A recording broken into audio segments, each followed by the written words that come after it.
آج وقت آ گیا ہے کہ ہم سب سٹیک ہولڈرز ہمیں اپنے گریباں میں جھانکنا ہوگا اور ہمیں یہ فیصلہ کرنا ہوگا کہ ہم نے پاکستان کے مستقبل اور آئندہ آنے والی نسلوں کو ہم نے ان کا مستقبل ہم نے محفوظ کرنا ہے یا اپنی خدا نہ خواستہ ذاتی پسند ناپسند کی لڑائیاں لڑ کے اس ملک پاکستان خداداد ملک پاکستان کو ایسی جگہ پہنچانا ہے کہ جس سے کہ واپسی ناممکن ہو جائے۔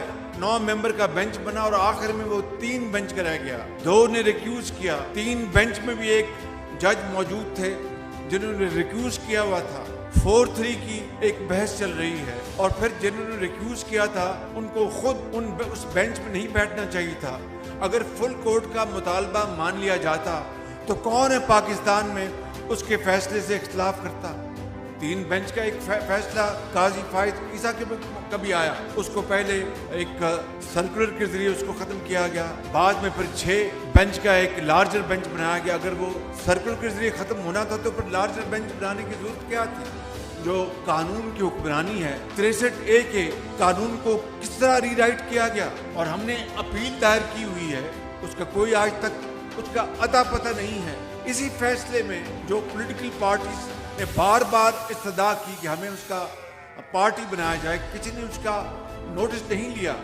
عدالت عظمیٰ سے ہم آج بھی یہ کہیں گے کہ وہ اپنے اس فیصلے کو ریویو کریں، فل کورٹ بنا دیں، جن ججز نے ریکیوز کیا تھا وہ نہ بیٹھیں، جو فیصلہ ہوگا ہم اس کو قبول کر لیں گے۔ میں ہوں یا کوئی اور ہو، ہمیں پاکستان کا مستقبل بچانا ہے۔ آج بڑے بڑے چیلنجز کا ہمیں سامنا، اور ان چیلنج کا سامنا اکیلا میں یا میری حکومت نہیں کر سکتی، ہم سب کو مل کر کرنا ہوگا، تمام سٹیک ہولڈرز کو اپنا حصہ ڈالنا ہوگا۔ اللہ تعالیٰ پاکستان کو ہمیشہ محفوظ رکھے اور پاکستان کو صحیح معنوں میں اقبال اور قائد کا پاکستان بنائے۔ پاکستان پائندہ باد۔